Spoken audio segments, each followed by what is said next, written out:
Bonjour tout le monde, j'espère que vous allez bien aujourd'hui. Mon nom est Gilles Lamotte. Aujourd'hui, nous allons parler de transformation linéaire.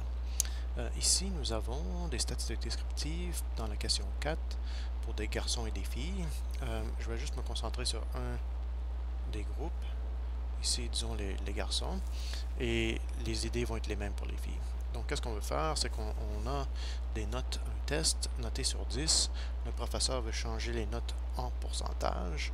Donc, le professeur va multiplier les notes par 10.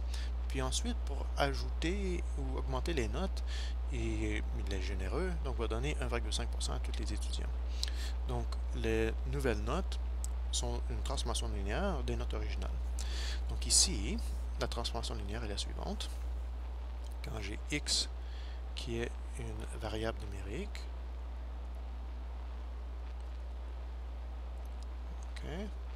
Puis ensuite, je vais définir une nouvelle variable en multipliant les valeurs originales par un facteur de redimension qu'on va appeler m.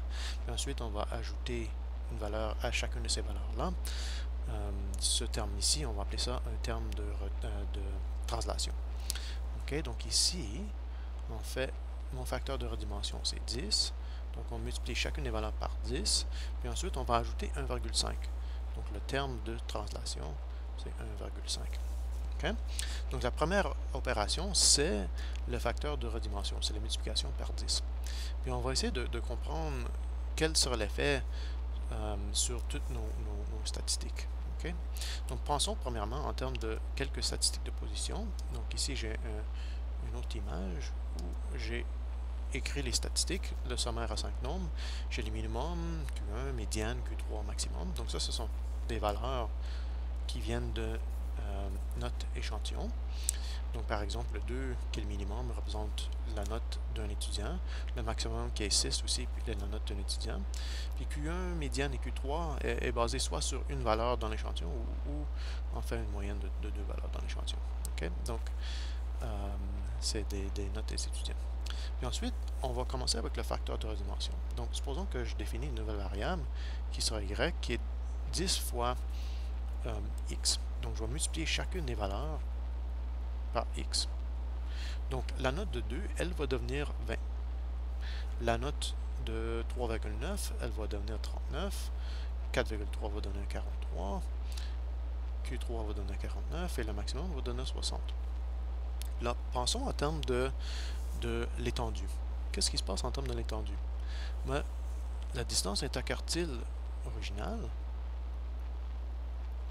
elle, qui est la distance entre Q1 et Q3, en fait, elle était une unité.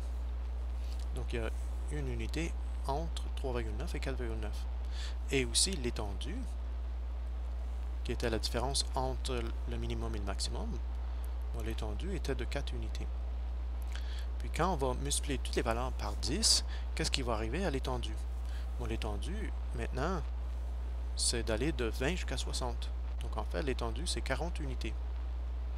Donc en fait, l'étendue est beaucoup plus grande. En fait, elle est 10 fois plus grande. Puis ensuite, la même chose ici avec la distance interquartile. Donc remarquons que le Q1, c'est 39, Q3, c'est 49. Donc la distance interquartile, après avoir multiplié par 10, est maintenant 10. Mais avant, elle était juste 1. Donc elle est 10 fois plus grande. Okay? Donc le facteur de redimension affecte la dispersion. Donc si je multiplie toutes les valeurs par 10, la distance entre mes valeurs va maintenant être 10 fois plus grande.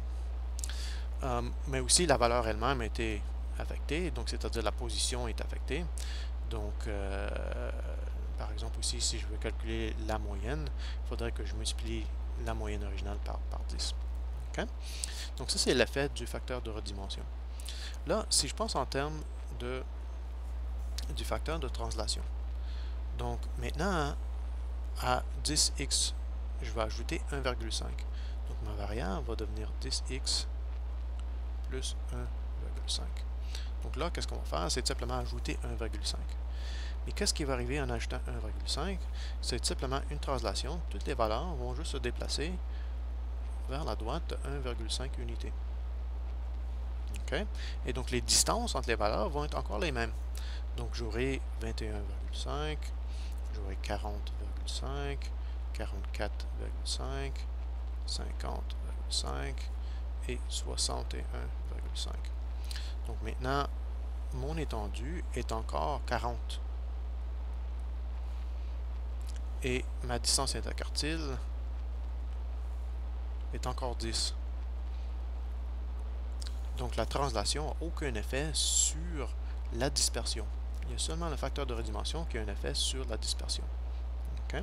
Sauf que les valeurs, en ajoutant 1,5, la position des valeurs a changé, et donc il va falloir qu'on prenne en considération la translation quand on fait le calcul de la moyenne. Okay? Cependant, l'écart type, c'est une mesure de dispersion, et donc l'écart type ne sera pas affecté par ce 1,5.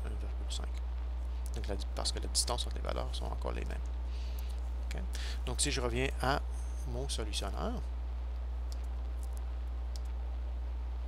okay? Donc, on a fait la remarque ici qu'on a une transformation linéaire, on a un facteur de redimension. Donc ici, ce facteur de redimension va avoir un effet sur les mesures de dispersion. Donc il va falloir multiplier les écarts types par 10 et multiplier les distances interquartiles par 10 pour obtenir les nouvelles écarts types et une nouvelle distance interquartile.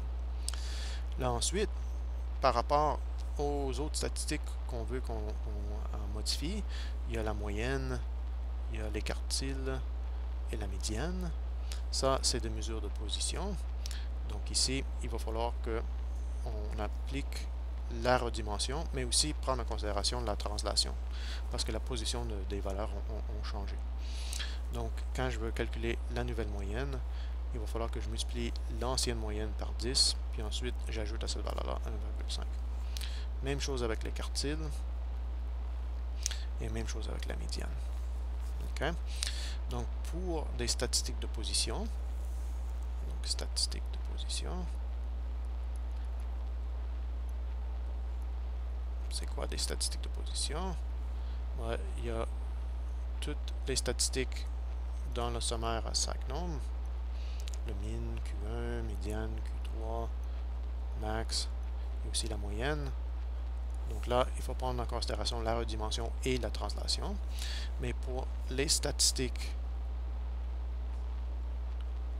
de dispersion,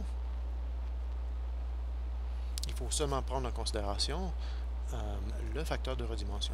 Donc on ignore la translation. C'est quoi des stades de dispersion? Il y a la distance interquartile, il y a l'étendue, il y a aussi l'écart type. Okay? Donc c'est tout pour translation et facteur de redimension, c'est-à-dire des translations des transformations linéaires. Merci.